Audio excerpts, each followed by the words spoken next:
Bonjour à tous. Bienvenue dans la suite de la formation sur la GED avec Alfresco. Je suis Cyril Abolo, ingénieur informatique et chef projet digital chez IT Consulting.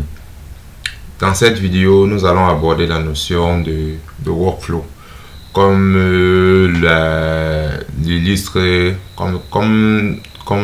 en fait l'image. Un workflow, c'est en fait orienté GED, c'est la modélisation et la gestion de l'ensemble des tâches à accomplir et les différents acteurs impliqués dans la réalisation d'un processus métier. Il permet d'automatiser les flux d'informations entre les différents processus au niveau de l'entreprise. Donc en fait, c'est un peu comme un ensemble de tâches à faire, il faut le résumer comme ça, avec les personnes et les acteurs impliqués. Donc voilà, résumer les workflows. Donc c'est un ensemble d'actions et de tâches à faire avec les personnes et les acteurs impliqués. C'est très important en fait, parce qu'en fait dans un processus de gestion documentaire, il y a ce qu'on appelle dans une gestion documentaire, il y a ce qu'on appelle les process de validation, les process documentaires. Par exemple, qui valide, qui crée un document, comment comment c'est initié. Donc, il est très important de le définir en amont avant de pouvoir l'implémenter dans la solution GED. Donc, nous allons nous connecter à la GED Alfresco pour voir comment on matérialise la gestion des workflows au niveau d'Alfresco. Là, je me connecte. Je vais faire le test avec deux comptes. Un compte simple et un compte administrateur. Un compte administrateur, c'est un peu comme c'est un peu comme le directeur commercial. Donc, on va créer un peu des workflows dans le département commercial. Le compte administrateur ici, c'est comme le directeur commercial, c'est lui qui va valider et puis initier un ensemble de tâches et qui va associer aux autres utilisateurs. Mais le compte aussi pourra aussi créer certains workflows. Ok, donc ça c'est le tableau de bord du DG. On peut déjà voir ici une vue globale en fait de l'ensemble des tâches qui ont été assignées au directeur, c'est-à-dire au compte associé. Donc Alfresco matérialise les tâches et les workflows de deux façons, soit sur cet onglet tâches et workflows. Donc à partir d'ici, je peux voir les tâches qui m'ont été assignées. Par exemple, ça ce sont les tâches que le deuxième compte, c'est-à-dire le commercial m'a assigné. Donc ici, je peux voir les workflows qui ont été initiés par moi-même. Ici, j'ai un certain nombre d'actions possibles. On va patienter.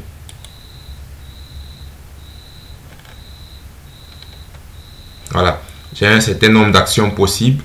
Comme par exemple, voir toutes les tâches, je peux filtrer. Bref, j'ai un certain nombre de choses possibles à faire. Ok. La deuxième façon de gérer les workflows, c'est via les sites équipes. Donc, directement, on peut aussi gérer les workflows via les sites d'équipe avec les listes de données. C'est-à-dire, dans une précédente vidéo, on avait vu l'importance de créer les listes de données. Parmi les exemples de listes de données, on a des workflows. Donc ici, je peux venir au niveau des listes de données, lier ces données, et puis je peux voir l'ensemble je peux gérer les workflows. Ici, je peux le faire comme ça.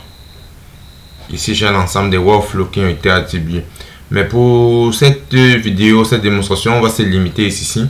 Ici, j'ai un onglet workflow avec les tâches qui me sont assignées et les tâches que j'ai assignées à des utilisateurs. Bon, on va commencer un process simple. Je vais assigner une tâche à un ou plusieurs utilisateurs. Donc, le process est simple. Une fois sur le bon onglet, vous cliquez sur démarrer un workflow. Ici, on a plusieurs types de workflow. On a un workflow révisé et approuvé en mode groupe, révisé et approuvé en mode partagé, révisé et approuvé en mode lecture, révisé et approuvé en mode un ou plusieurs lecteurs. Donc là, par exemple, je veux par exemple, je veux créer une tâche simple. Je vais créer une tâche simple. Par exemple, je vais demander création. Je vais demander par exemple pour commerciaux. Création offre de services. PAD par exemple. Donc ça c'est un workflow que je demande aux équipes commerciales. Je définis l'échéance, je définis la priorité haute, je définis les personnes ressources qui sont assimilées à la tâche. Je fais une recherche, je vais décider commercial 2 et commercial oui, commercial 2 oui. Et puis je peux y associer des documents, mais bon, j'en ai pas besoin. Ici, je peux cliquer sur, en cliquant ici, ça va directement l'envoyer un email pour une notification. Là, je valide. Je démarre le workflow. Voilà. Ici, on peut voir ici, en fait, le workflow que je viens d'initier. Voilà. On peut voir le workflow que je viens d'initier. Le voici ici. Maintenant, si je me rends sur le deuxième compte, je vais voir en fait en tant qu'utilisateur le workflow qui m'a été assigné. Ok, voici ça ici. Maintenant, qu'est-ce que je peux faire? Moi, utilisateur, je peux venir dans l'offre. Je modifie le statut. Je dis que ok, le workflow est en cours. Ok. Voilà, le statut a été modifié à en cours. Donc, ici directement, je suppose maintenant que, ok, plus tard, le workflow est terminé. Qu'est-ce que je peux faire? Je peux venir terminer et je clique sur tâche terminée.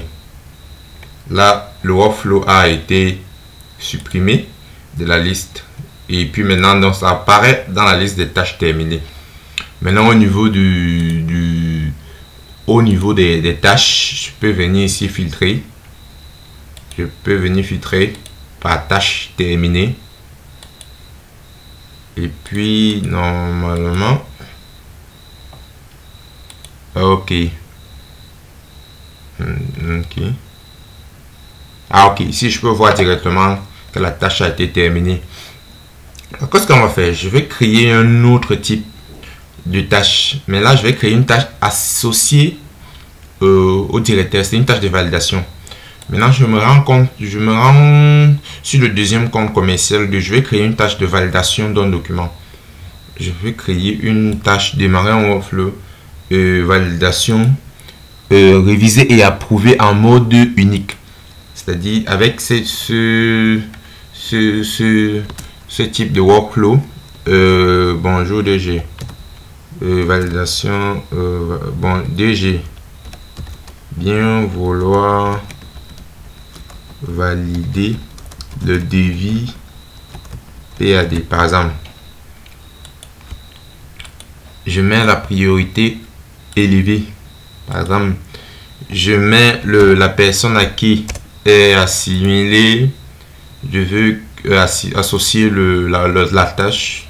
Je spécifie le document à valider.